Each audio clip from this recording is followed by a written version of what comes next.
¿Qué tal amigos y amigas y bienvenidos un día más? Hoy vengo a explicaros lo que son los ERTEs, de forma clara y sencilla, qué tipos de ERTEs encontramos, cuáles son sus causas, cómo se tramitan y sobre todo qué efectos van a tener en los trabajadores y en las empresas.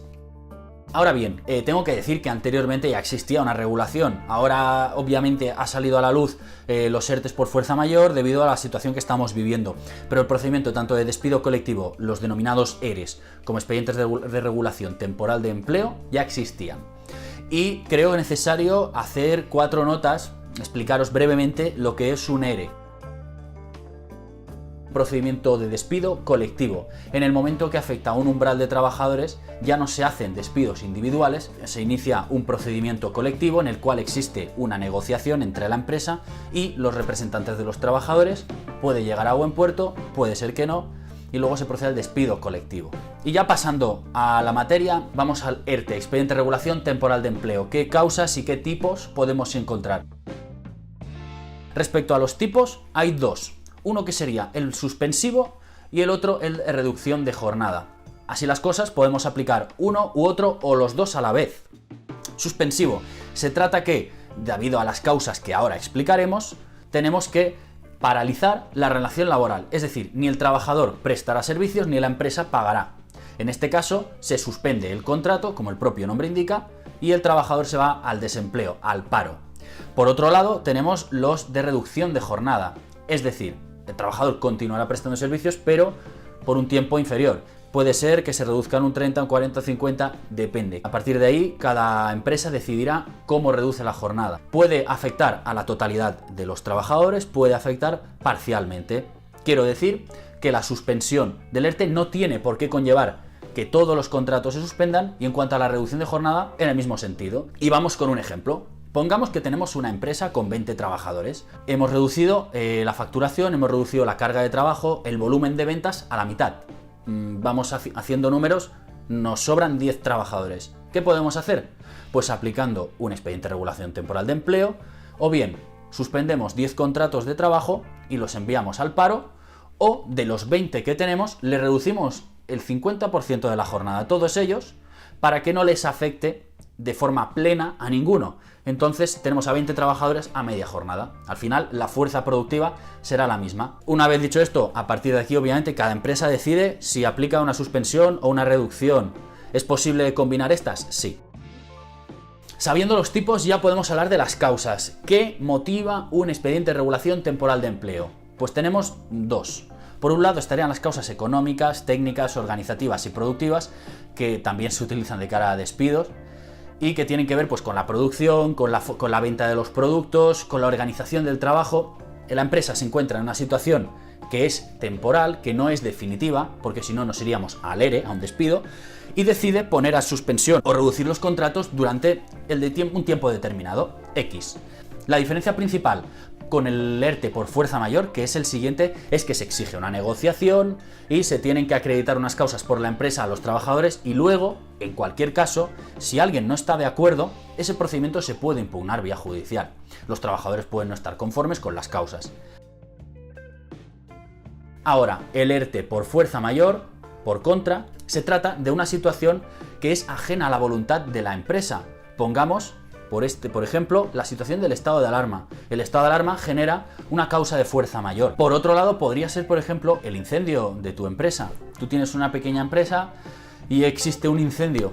Pues, ¿qué pasa? Una de dos: o cierras o realizas un ERTE de suspensión de contratos, reformas y vuelves a construir tu empresa, y entonces se reanuda la actividad. Está pensado para eso, para situaciones temporales, excepcionales y que no es voluntad de nadie. Le damos una flexibilidad a la empresa, una posibilidad de parar la actividad y reanudarla cuando esta causa ya no exista.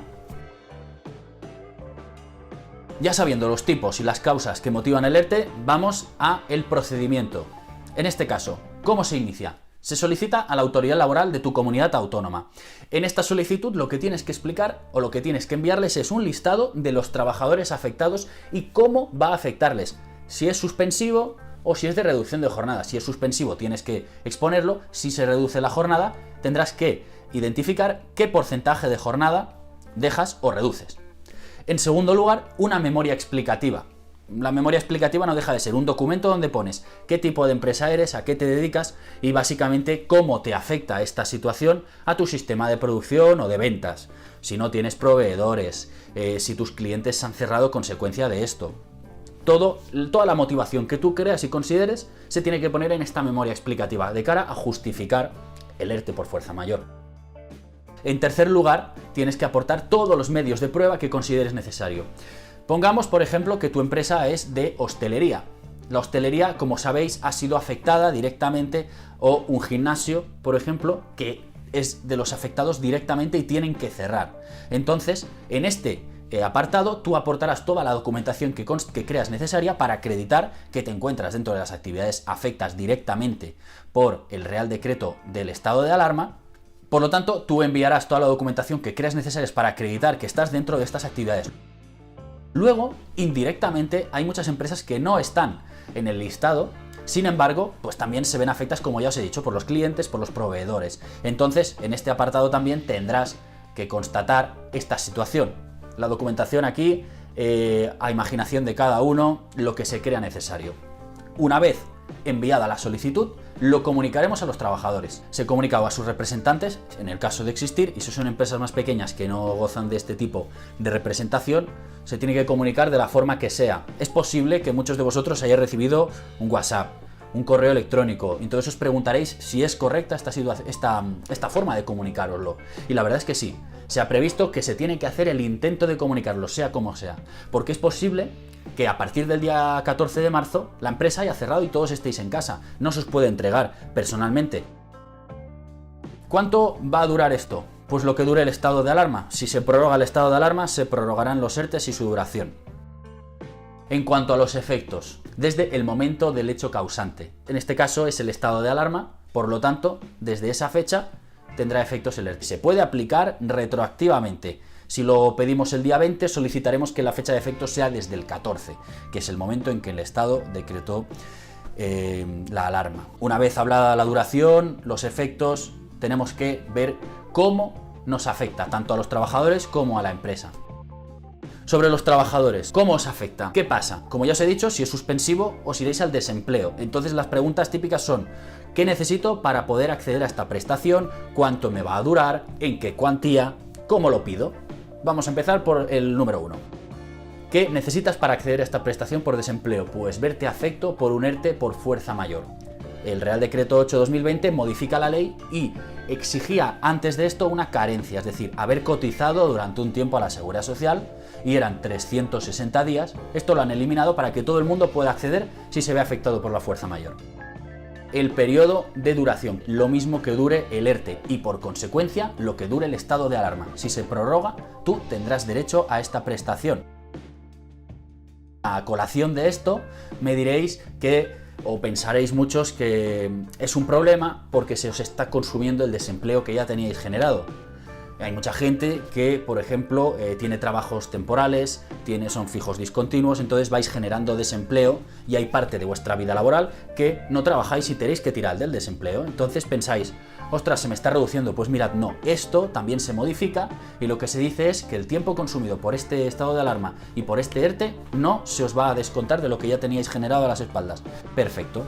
Respecto a la última pregunta, ¿cómo se tramita? Lo tramitan las empresas. Será la empresa quien haga una solicitud colectiva de todos los trabajadores afectados al SEPE. Y como os iba diciendo, por otro lado, las empresas también se ven afectadas consecuencia de este ERTE, ya no solo a nivel de impuestos y demás, sino a nivel laboral. Existen las aportaciones empresariales, es decir, la cuota empresarial que tiene que pagar por un trabajador.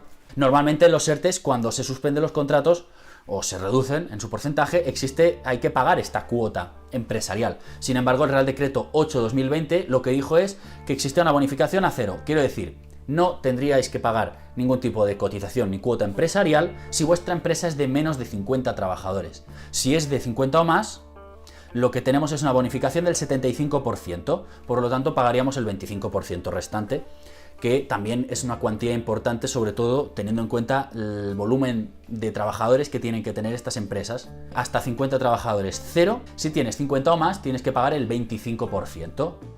Ahora bien, ¿qué ha pasado en el Real Decreto 9/2020 de fecha de efectos 28 de marzo de 2020? Pues que esto se ha modificado, amigos.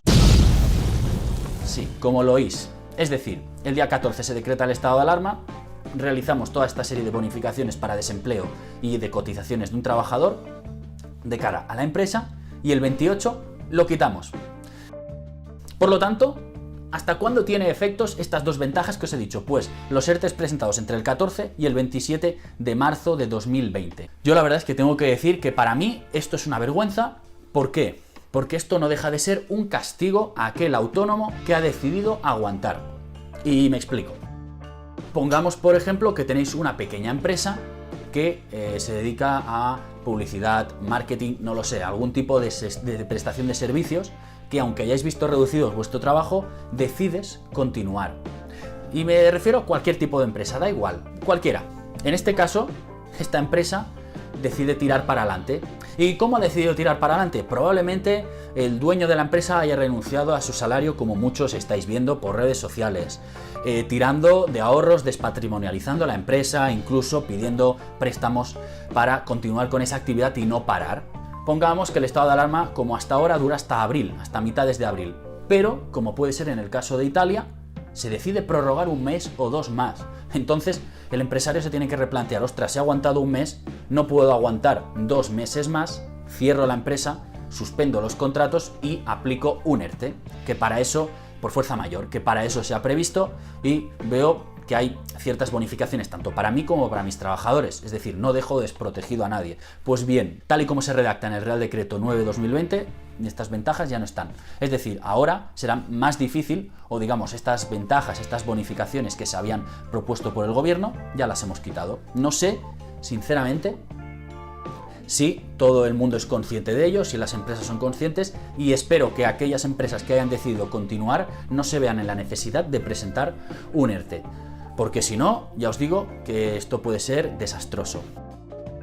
Y al respecto de las cotizaciones, quiero exponeros un caso real, un caso práctico, para que veáis qué trascendencia tiene esta cuota empresarial. Y vamos a plantear un supuesto en el que un trabajador cobra 1.200 euros netos al mes. ¿De acuerdo? Esto en un bruto serían 1.500 euros, que tenemos que incrementarlo en la parte proporcional de las pagas extras, que serían 250 euros más. Por lo tanto, nos encontramos con un bruto total de 1.750. De estos 1.750 es la base en la cual la cuota empresarial se calcula. Existen un 23% más o menos de contingencias comunes, formación profesional, desempleo, fogasa y luego tema de accidentes de trabajo. Normalmente se incrementa este bruto entre un 30 y un 35% según nos encontremos también ante un contrato temporal o indefinido. ¿Cuánto se incrementan? Los 1.750 euros. El coste empresarial, aparte de los 1.750, porque esto también se desembolsa, son 525 euros más. Por lo tanto, tenemos un trabajador que cobra 1.200 euros netos, que cuesta el total de 2.275. De estos 2.275, si aplicáramos un ERTE, no tenemos que pagar el bruto y el coste empresarial estaba bonificado, 0 euros. Por lo tanto, ya podéis ver que el hecho de eliminar estas bonificaciones pues tiene una serie de inconvenientes y evidentemente no sé cómo se va a llevar. Vosotros mismos os dejo que cada uno lo medite y valore cómo se está llevando a cabo esto, pero bueno, la verdad es que para mí ya os he dicho que me parece algo totalmente, bueno, increíble, inverosímil, la verdad. De todas formas, también os digo que este vídeo lo estoy grabando hoy, puede ser que el gobierno mañana, pasado mañana, tal y como estamos, cree una nueva norma que, a la vista de que se estén planteando nuevos ERTEs o si se prorroga el estado de alarma, pues decida que estas bonificaciones y estas ventajas se pueda acoger todo el mundo. Bueno amigos, y hasta aquí creo que os he podido explicar de la forma más clara, concisa y sencilla posible lo que es un ERTE. Por lo tanto, si ahora escucháis esto de ERTE, ya os sonará un poquito más. Sabréis qué tipos hay, qué causas lo motivan y si sois trabajadores o empresas, cómo os afecta o cómo os ha afectado, si ya estáis inmersos en un procedimiento de este tipo. Lo dicho, espero que os haya gustado el vídeo, que os sirva y si queréis nos vemos en próximos vídeos, así que suscribíos.